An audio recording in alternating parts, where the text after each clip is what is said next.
Selamat pagi teman-teman semua. Assalamualaikum warahmatullahi wabarakatuh. Terima kasih atas waktu yang telah diberikan. Kami dari kelompok 13 akan menjelaskan mengenai pengertian boiler pada sistem utilitas. Pertama-tama izin perkenalkan kami untuk memperkenalkan diri. Kelompok kami terdiri dari Atika Safitri, Muhammad Rozak, Septian Putra, dan saya Adi Prawisnu yang akan membahas mengenai boiler pada sistem utilitas. Jadi di materi ini kita akan belajar mengenai pengertian boiler, jenis-jenis boiler, dan perhitungan efisiensi steam generation pada boiler. Yang pertama, kita akan mulai dari pengertian boiler. Boiler adalah suatu alat yang menghasilkan uap atau steam dengan jalan pemanasan.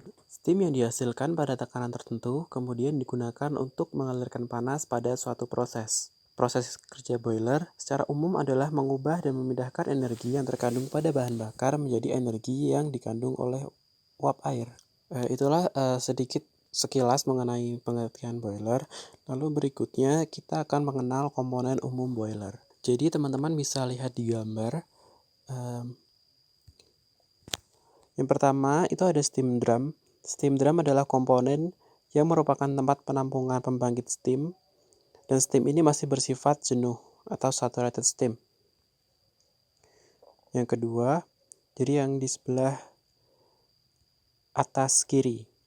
Yang kedua ada superheater.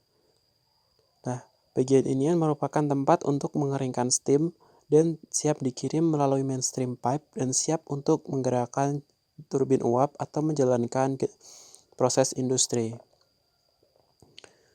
Lalu di bagian air heater bisa dilihat komponen ini merupakan ruangan pemanas yang digunakan untuk memanaskan udara luar yang diserap untuk meminimalisasi udara yang masuk ke dalam tungku pembakaran. Yang keempat ada economizer. Komponen ini merupakan ruangan pemanas yang digunakan untuk memanaskan air dan air yang terkondensasi dari sistem sebelumnya maupun air umpan baru. Yang kelima ada safety valve. Komponen ini merupakan saluran buang steam jika terjadi proses yang keadaannya steam melebihi kemampuan boiler. Safety valve ini digunakan untuk mengurangi tekanan tersebut. Lalu ada blowdown valve. Komponen ini merupakan saluran yang berfungsi untuk membuang endapan yang berada di dalam pipa steam.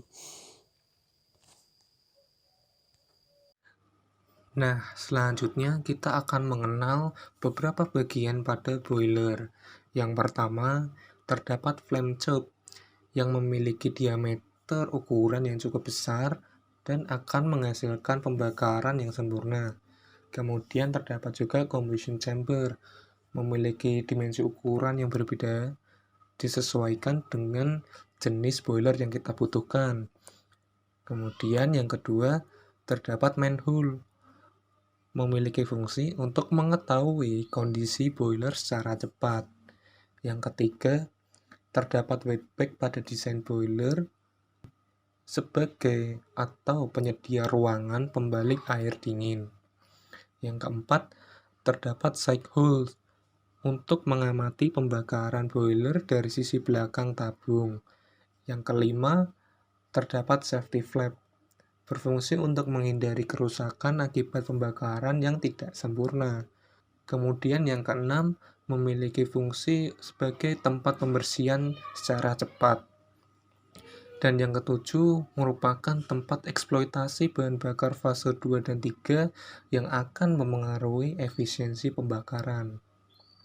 Yang kedelapan, terdapat lubang kaca untuk mengamati pembakaran dari sisi depan tabung. Yang kesembilan, terdapat sirkulasi natural air boiler. Dan yang ke-10, itu terdapat steady capacity dan tekanan untuk ruang air dan uap. Yang ke-11, high grade insulation untuk meminimalkan panas yang terbuang atau heat loss. Nah, kemudian yang ke-11, kita lihat bagian atas, itu terdapat high grade insulation untuk meminimalkan panas yang terbuang atau heat loss. Dan yang terakhir, yang bagian 12, itu terdapat steam dryer berfungsi untuk permukaan.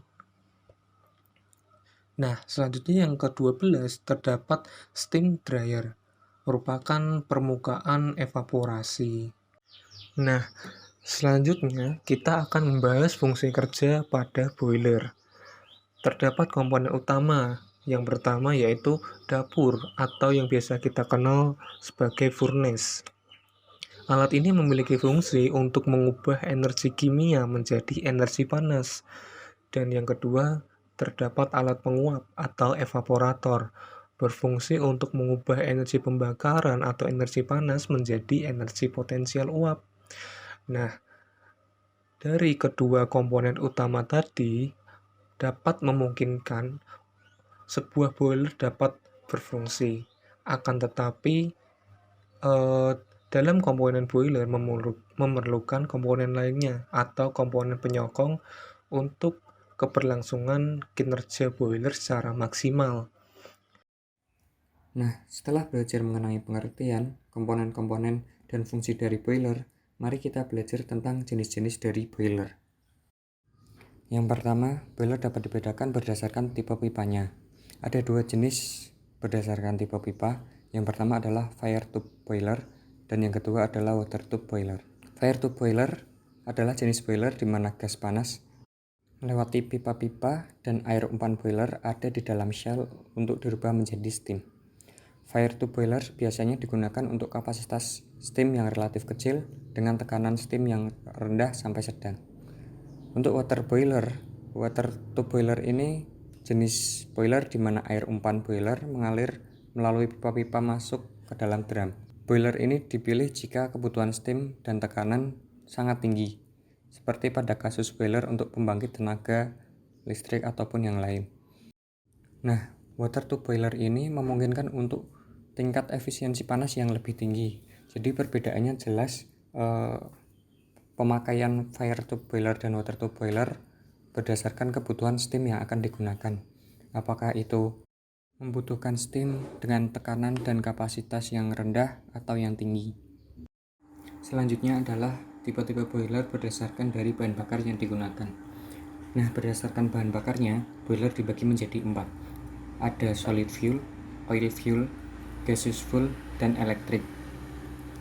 Yang pertama, solid fuel. Boiler ini bahan bakarnya adalah batu bara, bagase, rejected product, sampah kota, kayu, dan lain-lain.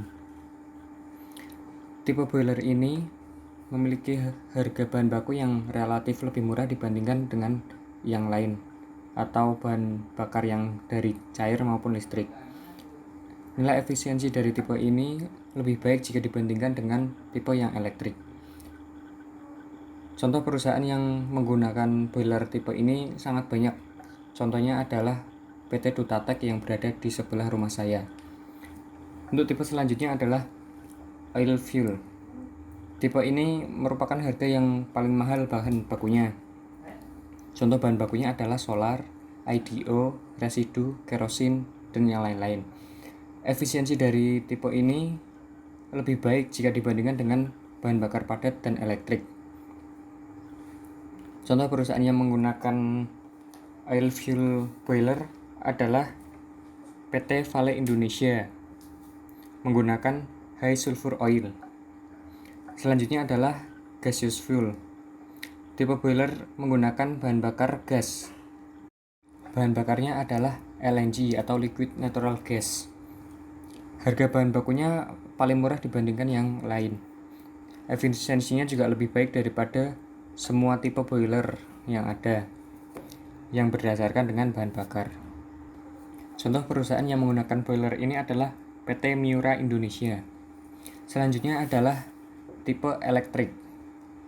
Tipe boiler elektrik menggunakan listrik sebagai bahan bakunya atau bahan bakarnya. Harga bahan bakunya lebih murah dibandingkan dengan bahan bakar cair karena tadi bahan bakar cair atau minyak adalah yang paling mahal. Namun untuk nilai efisiensinya paling rendah dibandingkan semua tipe boiler yang ada berdasarkan bahan bakarnya. Nah, berdasarkan yang tadi, boiler berdasarkan bahan bakarnya. Yang paling murah bahan bakarnya adalah gas, dan yang paling mahal adalah oil. Untuk efisiensi, elektrik atau listrik yang paling rendah, dan yang paling tinggi adalah oil fuel. Kemudian contoh studi efisiensi sistem generasi boiler. Di sini untuk menghitung efisiensi boiler itu menggunakan metode langsung yang dirumuskan dengan efisiensi boiler atau mu sama dengan panas keluar per panas masuk dikali 100. Rumusnya itu Q besar dikali Hg min Hf dibagi Q kecil dikali Gcv dikali 100, di mana Q besar itu jumlah steam yang dihasilkan per jam, satuannya kilogram per jam, terus jumlah bahan bakar yang digunakan per jam, satuannya kilogram per jam itu Q kecil, serta tekanan kerja dalam kilogram per centimeter persegi dikali gram, dan suhu lewat itu menggunakan derajat Celcius. Kemudian ada juga suhu air umpan derajat Celcius, jenis bahan bakar, dan nilai panas kotor bahan bakar itu disingkat GCV dalam kilokalori per kilogram bahan bakar. Dan Hg itu entalpi steam jenuh, kilokalori per kilogram steam, serta Hf itu entalpi air umpan dalam kilokalori per kilogram air. Menghitung efisiensi boiler menggunakan metode langsung itu mempunyai beberapa keuntungan, yaitu 1. Pekerja pabrik dapat dengan cepat mengevaluasi efisiensi boiler. Kedua, memerlukan sedikit parameter untuk perhitungan. Ketiga, memerlukan sedikit instrumen untuk pemantauan. Serta keempat, mudah membandingkan rasio penguapan dengan data benchmark. Kemudian ada contoh soal. Untuk perhitungan efisiensi boiler itu diketahui jika jenis boiler berbahan bakar batu bara menggunakan steam kering yang dihasilkan itu 10 ton per jam, serta menggunakan tekanan steam gauge atau per suhu itu 10 kg per cm persegi dikali gram per 180 derajat Celcius, serta jumlah pemakaian batu bara itu mencapai 2,25 ton per jam. Suhu air umpan itu 85 derajat Celcius. Kemudian nilai panas kotor bahan bakar atau CGV itu mencapai 3.200 kilokalori per kilogram untuk batu bara. Entalpi steam pada tekanan 10 kg per cm persegi itu 665 kilokalori per kilogram jenuh. Kemudian entalpi air umpan itu 85 kilokalori per kilogram. Kemudian bisa dihitung dengan menggunakan rumus tadi, yaitu efisiensi boiler sama dengan 10 dikali dalam kurung 665 dikurangi 85 dikali 1000 per 2,25 dikali 3.200 dikali 1000 dikali 100. Ketemu efisiensi boiler sama dengan 80,56%.